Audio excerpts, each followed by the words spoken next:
The Amazon rainforest, the planet's impenetrable green sea.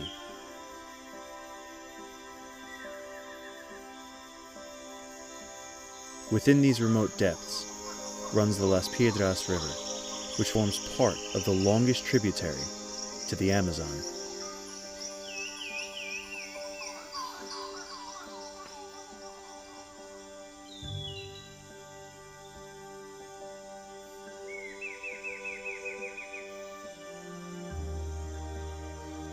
In the jungles surrounding the headwaters of the river, life remains much as it has done for thousands of years.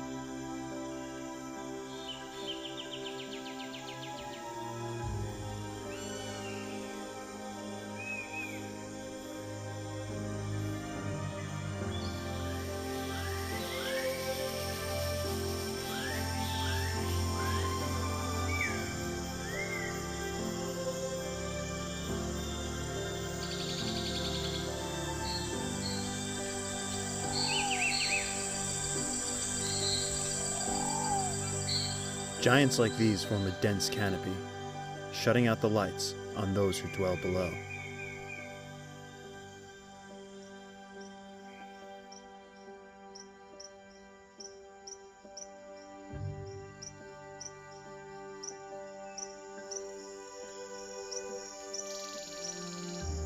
But within these dark halls, life can be found in such extraordinary abundance that only a fraction of its members have been counted.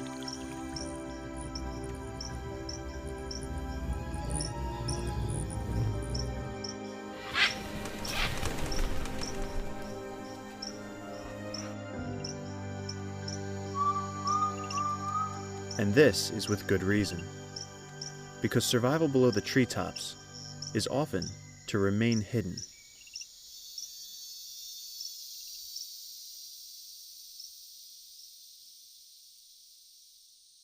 And for much of her life, this creature will remain so, curled up amongst dense tangles of vegetation, and rarely moving during the day.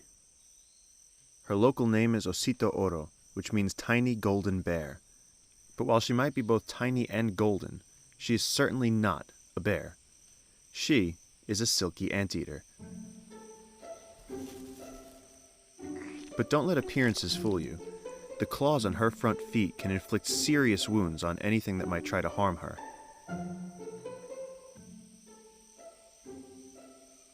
They are her only defense when she leaves her hiding places in search of food.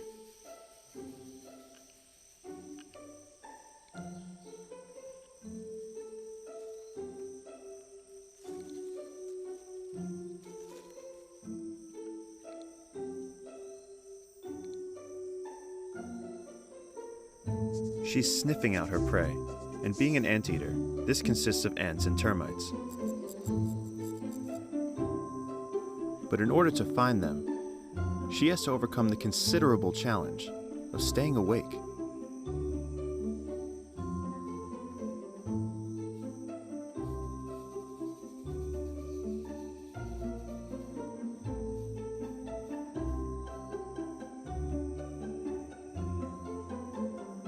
Once she's mustered up the strength to focus on the task at hand, she finds a termite nest and decides that it isn't quite the kind she's looking for.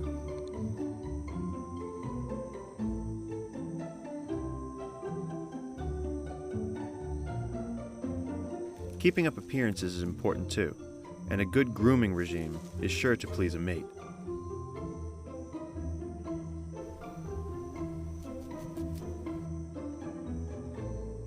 But we still don't know how silky anteaters manage to find each other in such a vast wilderness.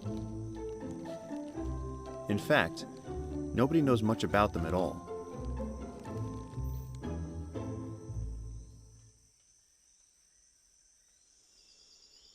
But not all animals avoid predation by hiding away in those hard-to-reach places. Many hide in plain sight.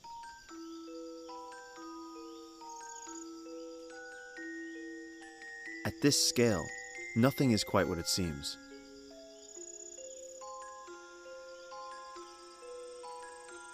Down to the finest detail, these insects are masters of camouflage.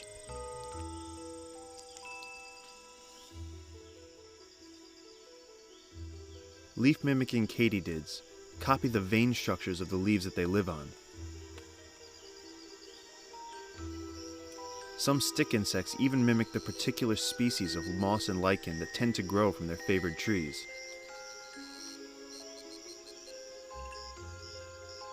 Some, like this arachnid, are predators, and others will become prey, but all are striving to remain undetected.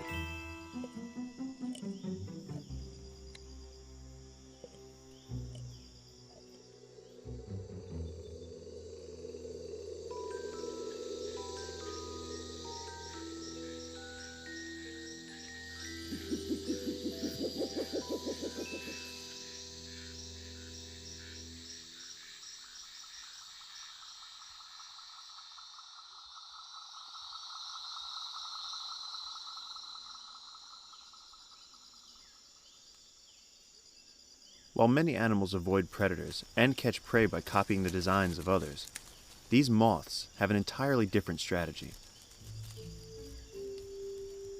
They hide amongst the hairs of sloths and can't be found anywhere else.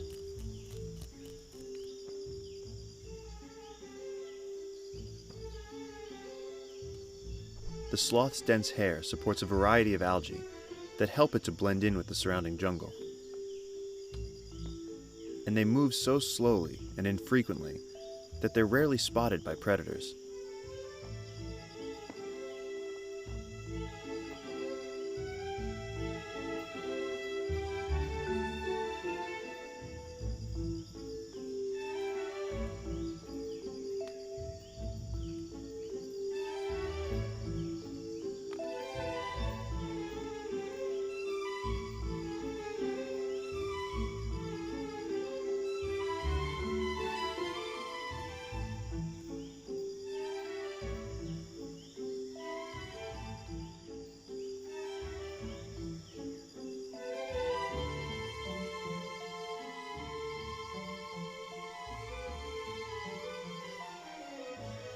In fact, three-toed sloths spend between 15 and 20 hours of each day fast asleep.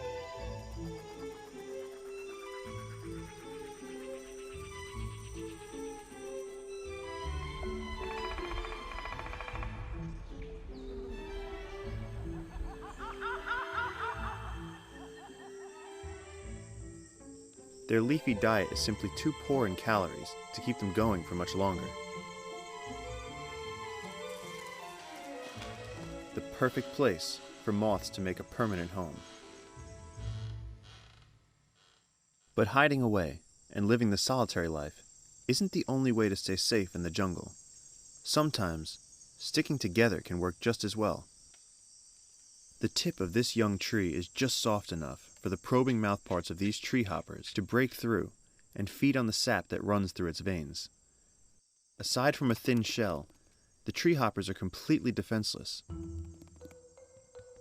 For protection, they've forged an unlikely alliance. These ants are their defenders, and they're paid for their services. Luckily for the tree hoppers, their honeydew, or sugary excrement, is a sufficient reward.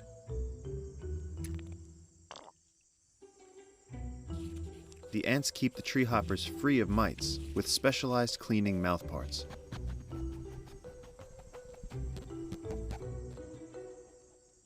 But in this jungle, there's always a little more happening than first meets the eye. There are actually two kinds of tree hoppers here, and one is up to no good. Those with darker shells rarely produce the liquid that feeds their ant protectors, but they want to stay clean all the same. So when they detect an ant ready to clean a lighter colored tree hopper, they simply climb on top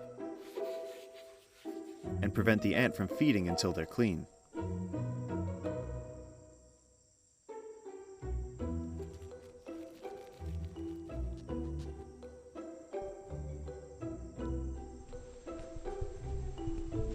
But they're not the only ones up to no good. Smaller ant species that can't offer the tree hoppers any services in return are on the lookout for an unguarded tree hopper and an easy meal.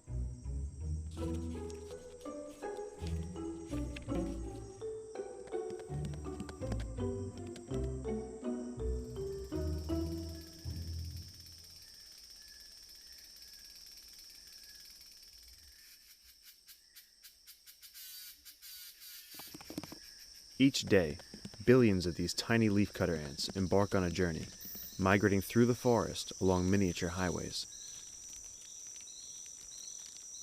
The daily commute is coordinated through a powerful yet invisible chemical messaging system. However, the journey to work can be a hazardous one, and falling leaves often create traffic problems. But these ants are prepared for almost anything. Specialized workers are deployed to remove the blockades. It only takes a handful of ants a few hours to clear a full coating of leaves from the forest floor.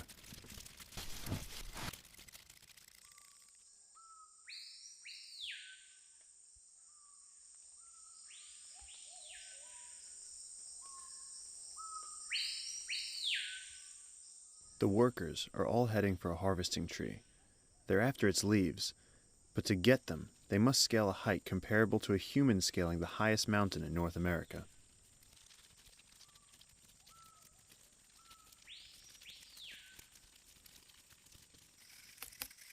Soon after hitting the summit, they begin to remove segments from the tree's leaves, using jaws that vibrate thousands of times per second.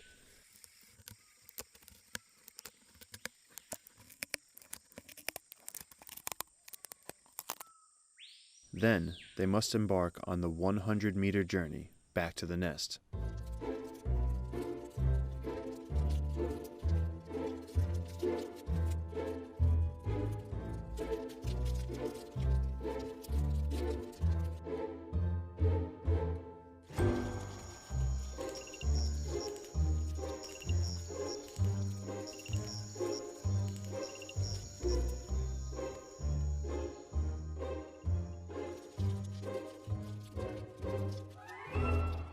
Despite the distance, the whole commute only takes each ant about an hour.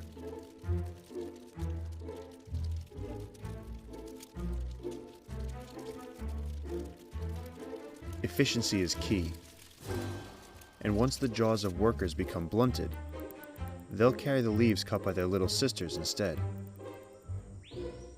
At the surface, their home doesn't look like much, but below lies an underground labyrinth of tunnels stretching 8 meters beneath the forest floor.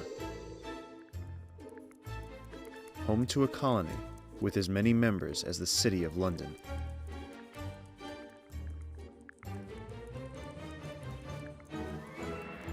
Here in the bowels of the earth, they store their precious leaves and meticulously tend to fungus gardens that sprout from the decomposing vegetation.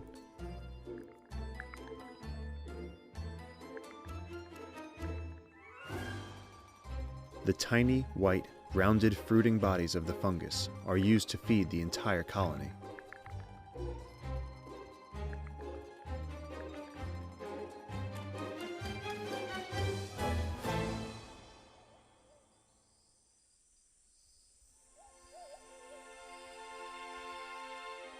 Far from the darkness of the forest floor, the rainforest canopy is bathed in intense tropical sun.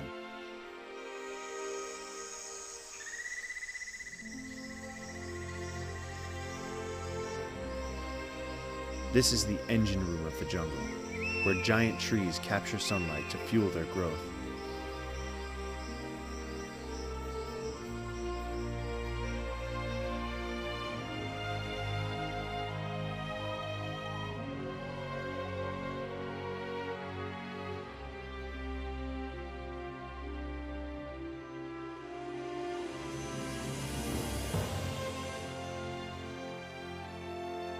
Except for the snaking waters of the Las Piedras River, these rainforest treetops stretch unbroken for hundreds of miles.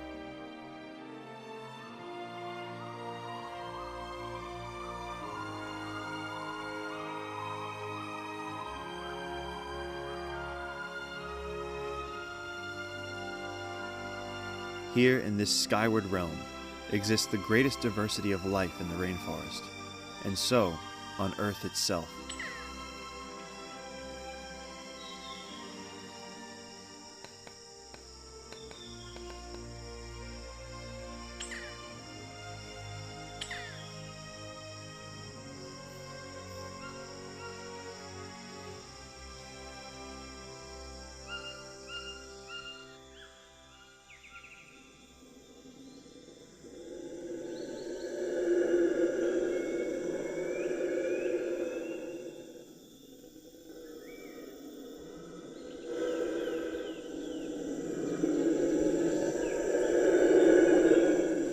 The calls of red howler monkeys travel for miles across the treetops and stake a group's claim to a small patch of trees, where they will socialize and feed on young leaves.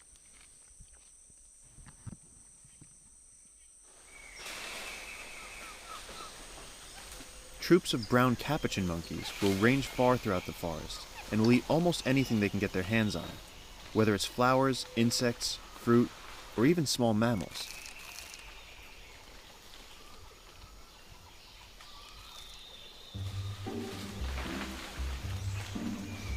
The capuchins are often tailed by hundreds of smaller squirrel monkeys, who will pick up whatever they leave behind. This unlikely alliance was forged to reduce the risk that a single individual will be picked off by an eagle.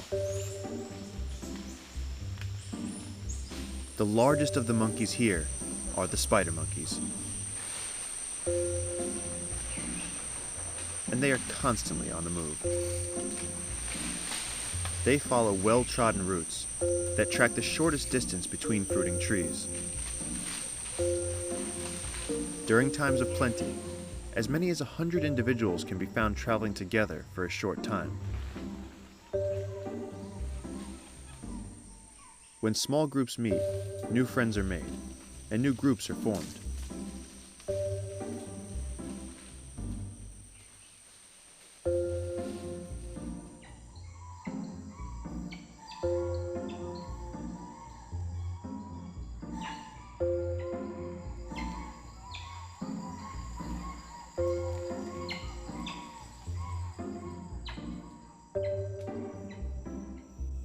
When food is plentiful, spider monkeys will select the best bits from each fruit and drop the rest.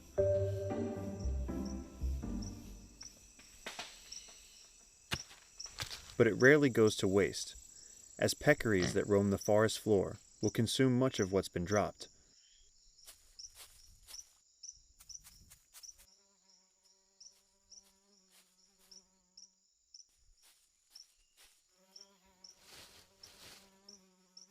To balance off their diet, collared peccaries seek out special places from which to feed.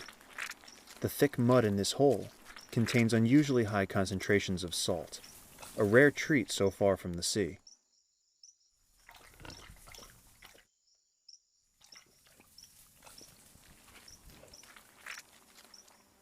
Small mineral licks like this one are dotted throughout the forest, and for many animals, they're like miniature oases in a nutrient-poor desert.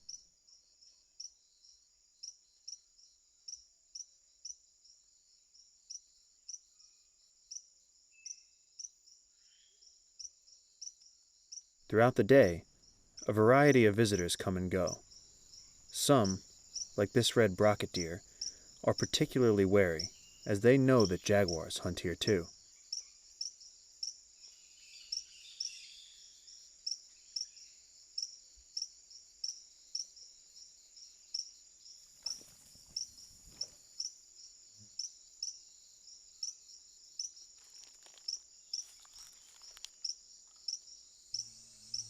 Spix's guans spend most of the day close by the lick, and occasionally venture down to pluck insects from the clay walls. But at the slightest sign of danger, they'll sound the alarm and let others know that it's time for them to leave.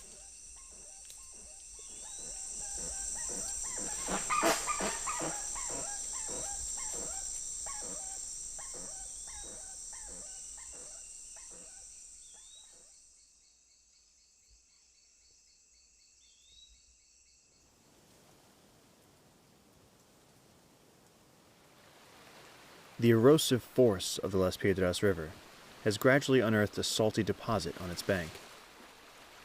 This is the last remains of an ancient ocean that dried up many millions of years ago. Macaws flock here from tens of miles around.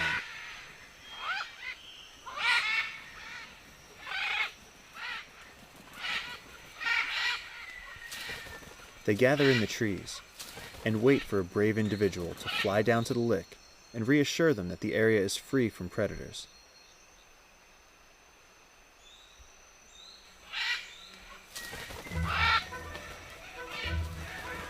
Once a few make it down safely, the rest decide to follow.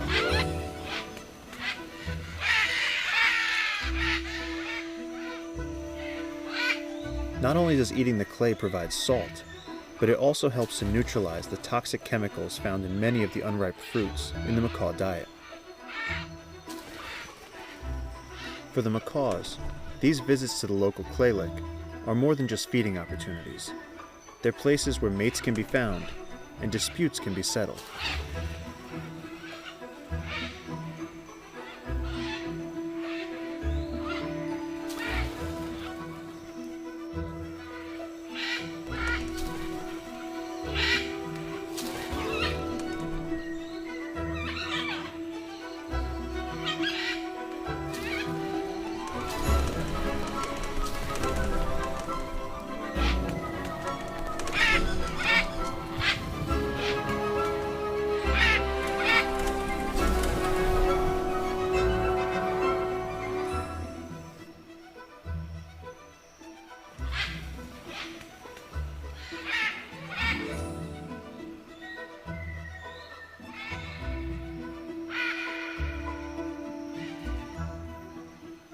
It's nesting season, and high in the branches of a chihuahuaco tree, two macaw parents have enlarged a natural hollow.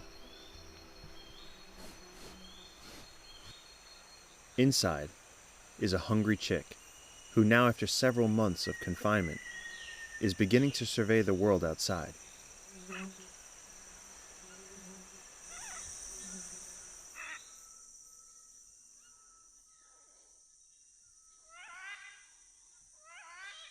For now, his mother and father must deliver his daily dose of clay, but in a few weeks' time, he'll be ready to fly the nest and follow his parents.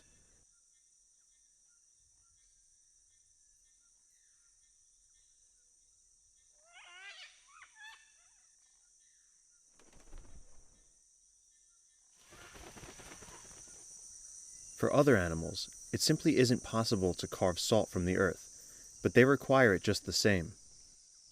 Like the macaws, these butterflies spend much of their time high in the canopy, but every now and again, they too must descend.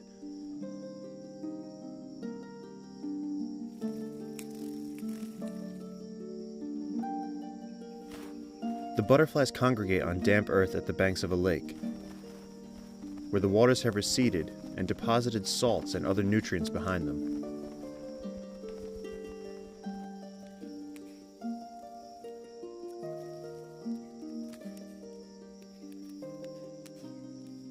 But for butterflies, life in the rainforest can be hazardous at best.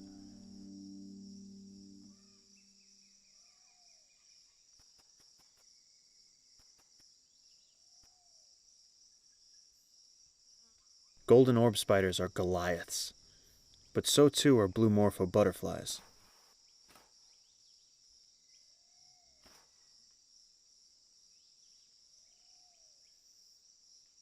The spider approaches with caution, wary of the butterfly's powerful wings. But butterflies this large don't stay stuck for long.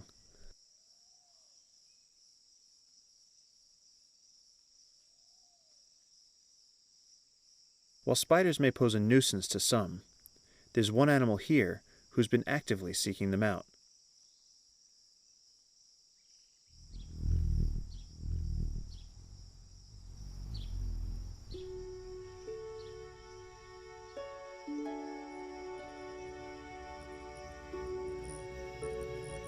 This hummingbird is making her first nest, strung together with spider silk and hung from the tip of a leaf. On each trip, she can carry a single blade of grass or a tangled strand of spider silk. It takes her weeks to finish.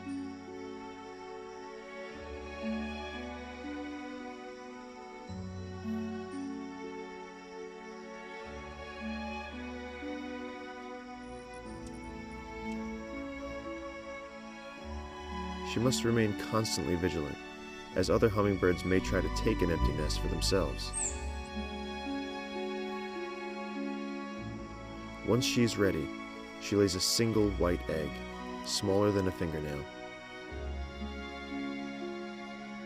She may seem exposed, but her nest is positioned so far from the palm stem that only the lightest predator could attack it without falling to the ground.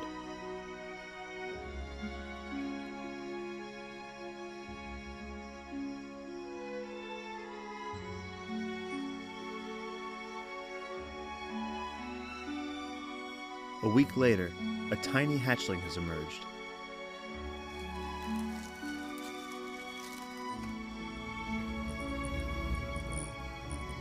Now she must work twice as hard, as she's feeding for two.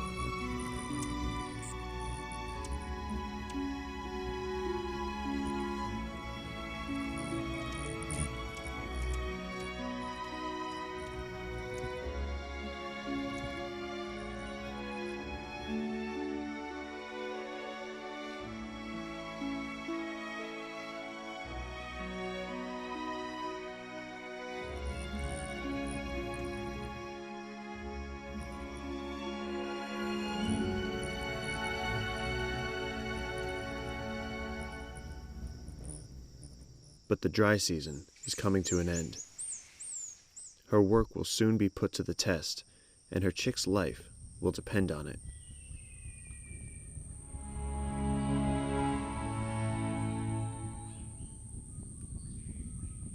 The temperature has been rising for days, and the air has become saturated with moisture. The creatures of the rainforest can feel it.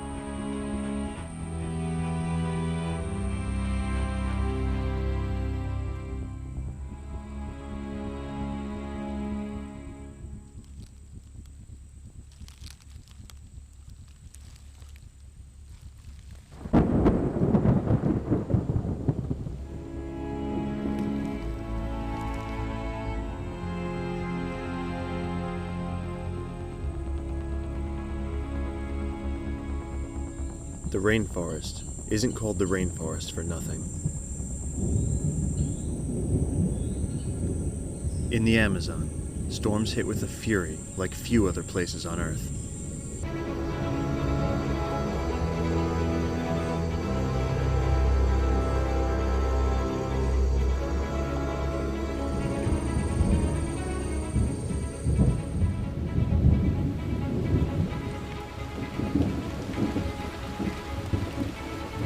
The nest is rocked by wind and hammered by rain.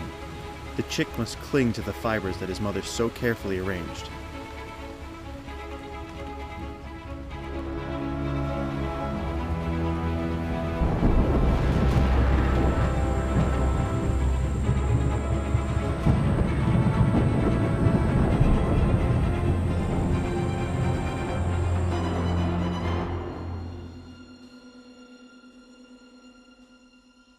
Dawn sees the end of the downpour, but the storm's effects can still be felt.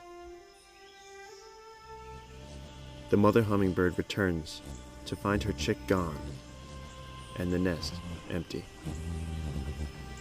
In her distress, she checks for him over and over.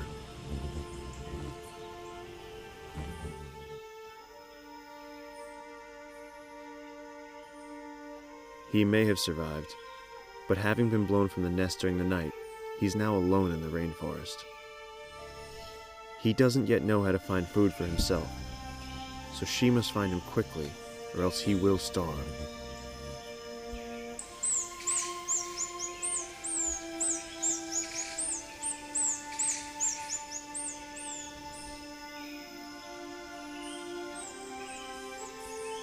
Their calls to each other sound out across the forest.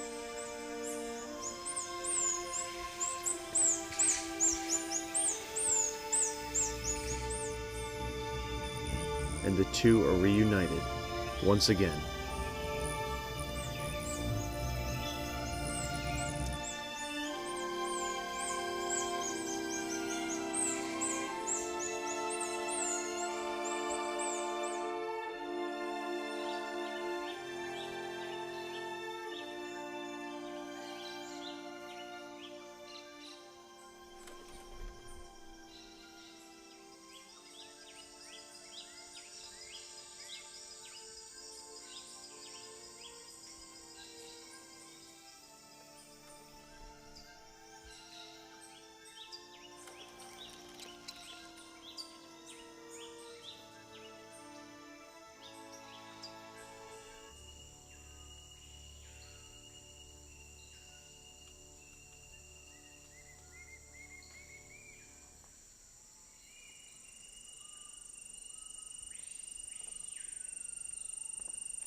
the rains have brought new growth to the jungle.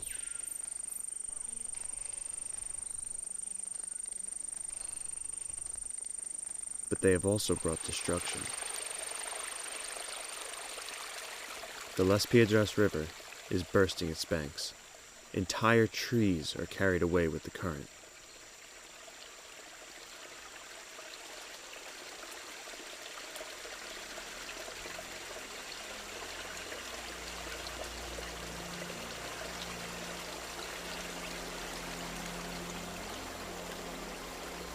The swelling river surges through the forest.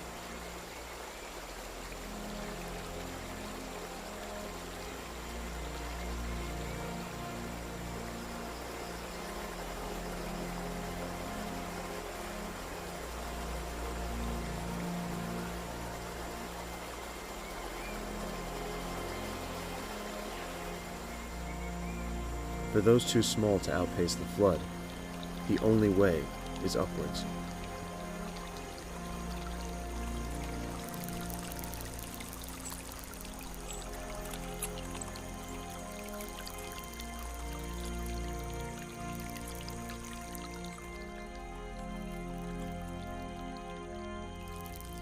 Every available inch becomes saturated with life.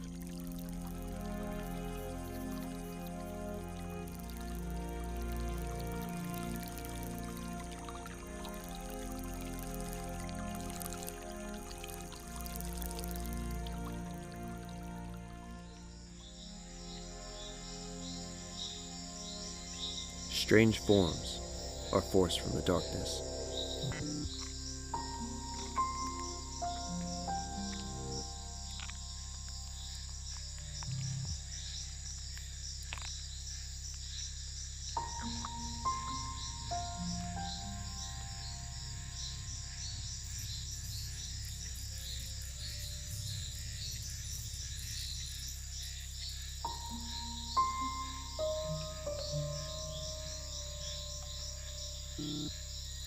For many, high ground is nothing more than a few floating leaves.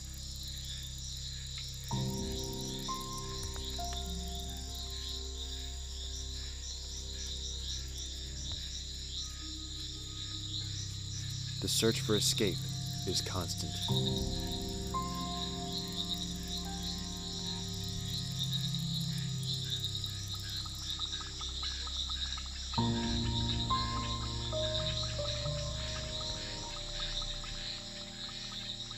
In such crowded conditions, predators are spoiled for choice.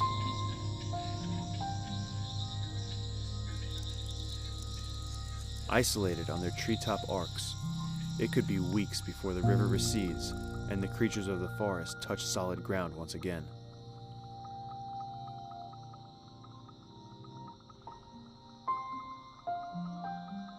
Many were too slow to escape the rising water. Surface tension will keep millipedes afloat for a short time, but if they begin to struggle, their legs break through. Attempts at escape only serve to seal their doom.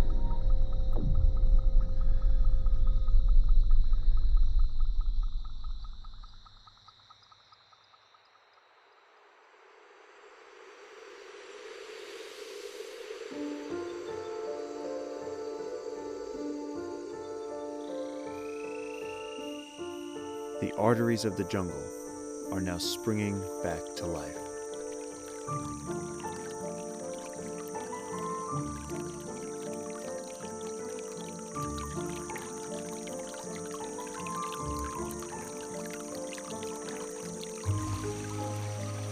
As the waters continue to rise, many creatures once isolated in pools and lakes are now free to move about the jungle.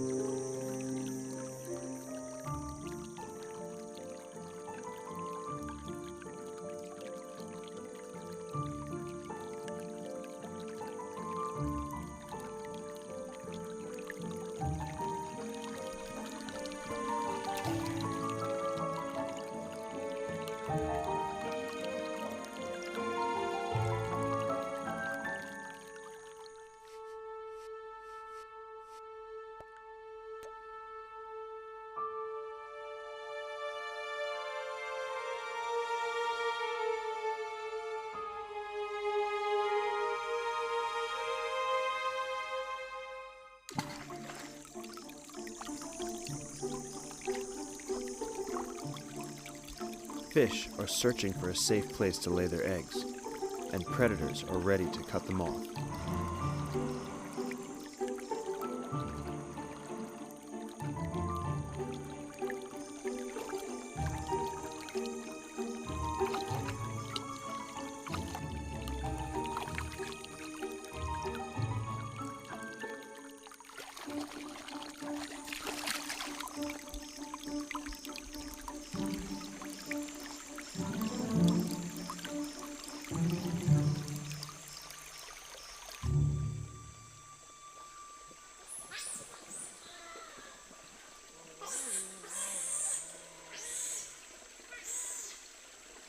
A new chorus is sounding through the depths.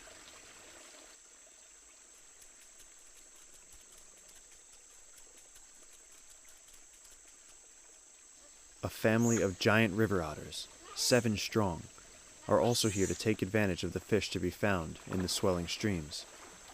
And just as well, because this family has 3 hungry cubs to provide for.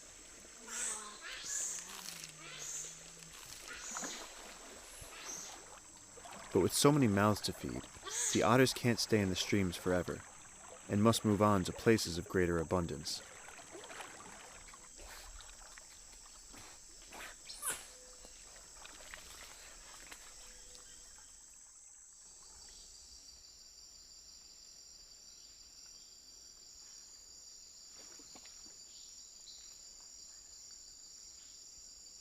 They spend most of their time in vast lakes hidden deep in the forest.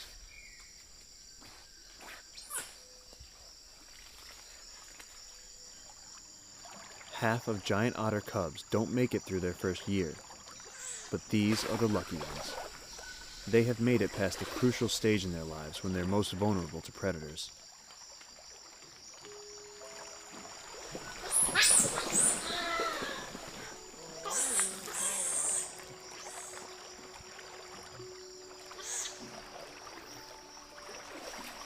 Nevertheless, they're still young enough to get away with stealing a fish from Mom, rather than hunting it for themselves.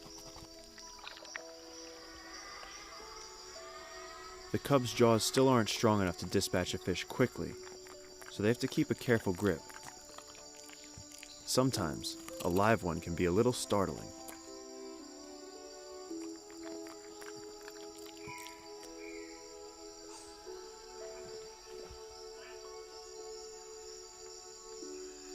Other animals stay close behind the otters and pick up their scraps.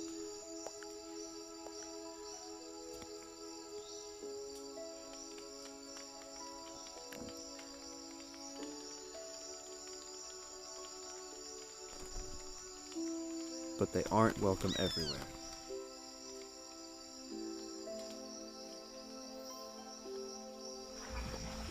With full bellies, there's plenty of time for play.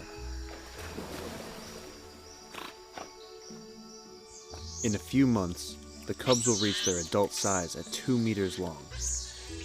But for now, they must still be careful not to stray too far from their parents, for these waters are home to another top predator.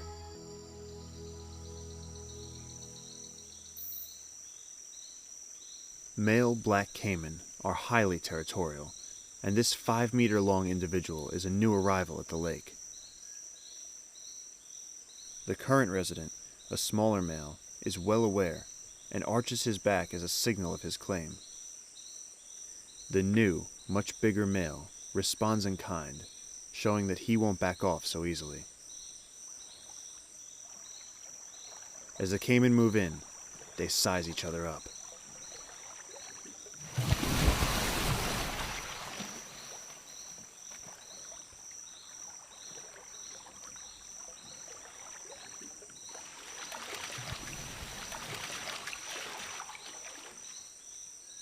But the smaller resident male wisely backs off, and the intruder succeeds in claiming these hunting grounds for himself.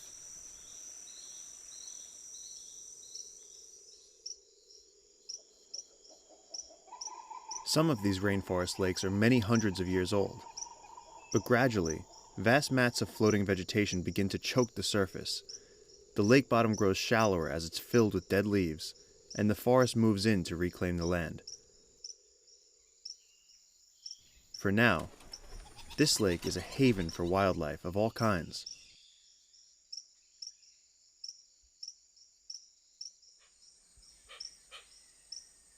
These prehistoric-looking hoatzins find safety on the perches at the edge of the lake, where the predators of the forest floor struggle to reach them.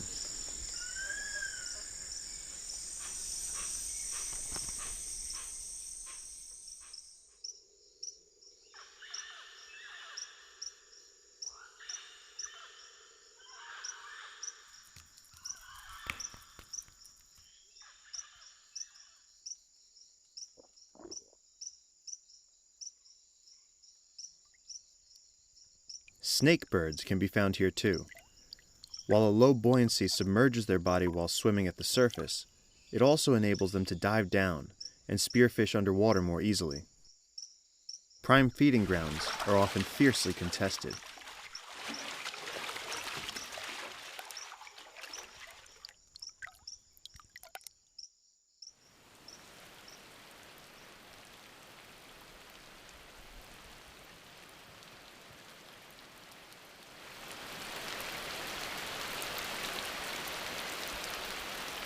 For many animals, the daily downpours of the rainy season provide a welcome break from the stifling heat of the dry months. But for some, they pose peculiar problems.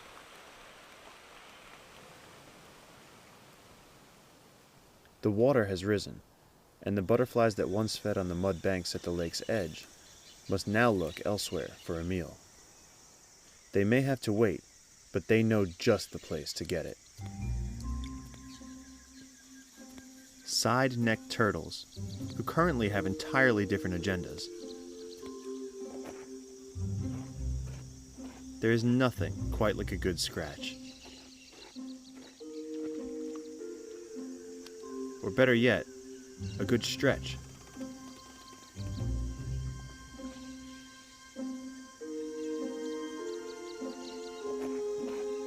In the rainy season, young turtles must make the most of the brief spells of sun. A good sunbathing log is hard to come by, so they rarely get it to themselves for long.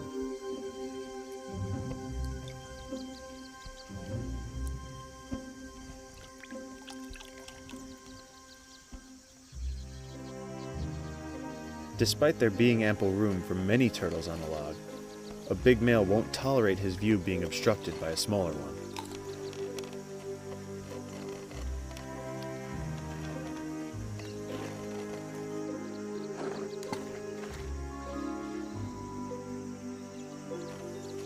In turtle society, size is everything.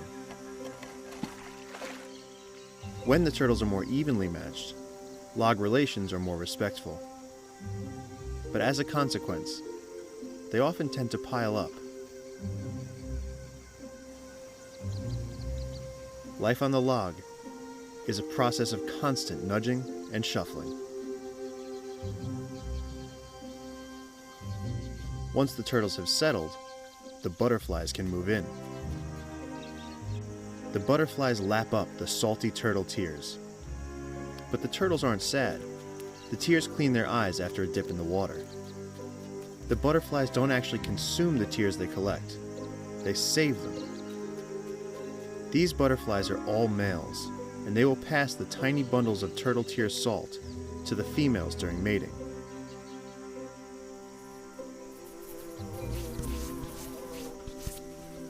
For the turtles, butterflies are just about bearable, but bees aren't tolerated too well.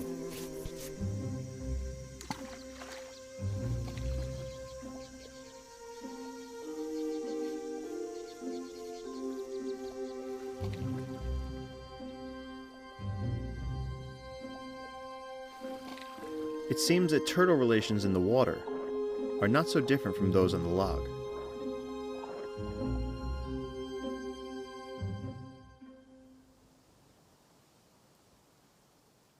The coming of the rainy season signifies the return of another species.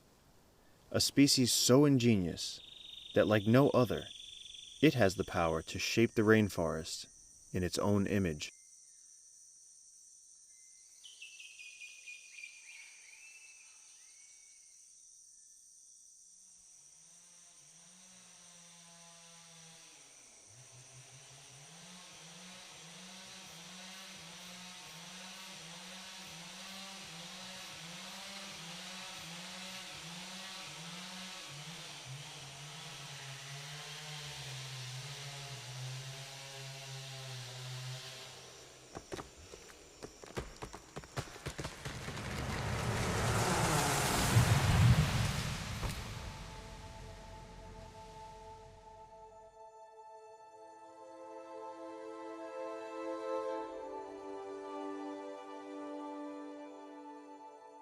What natural processes take centuries to build, people can undo in a matter of minutes.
Adelante. Métele ahí.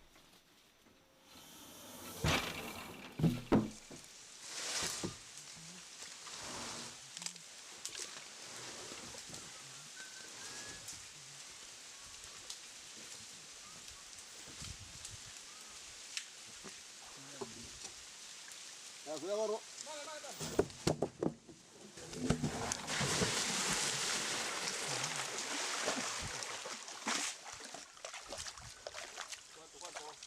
Espera. Vamos.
Once the rafts are completed, the wood must be taken to the edge of the rainforest.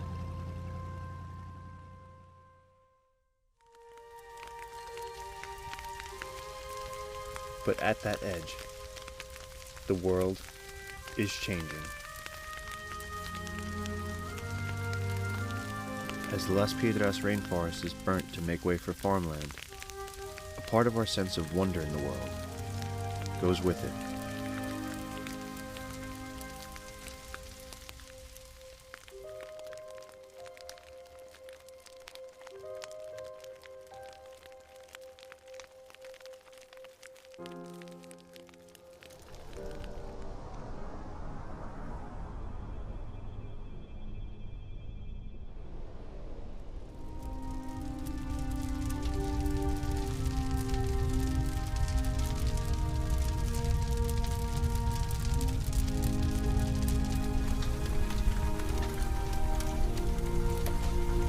For animals in this rainforest, millions of years have been spent finding ways to cooperate, ways to compete, and ways to survive. Yet these efforts pale in comparison to such a force. Nothing in nature could have prepared them for this.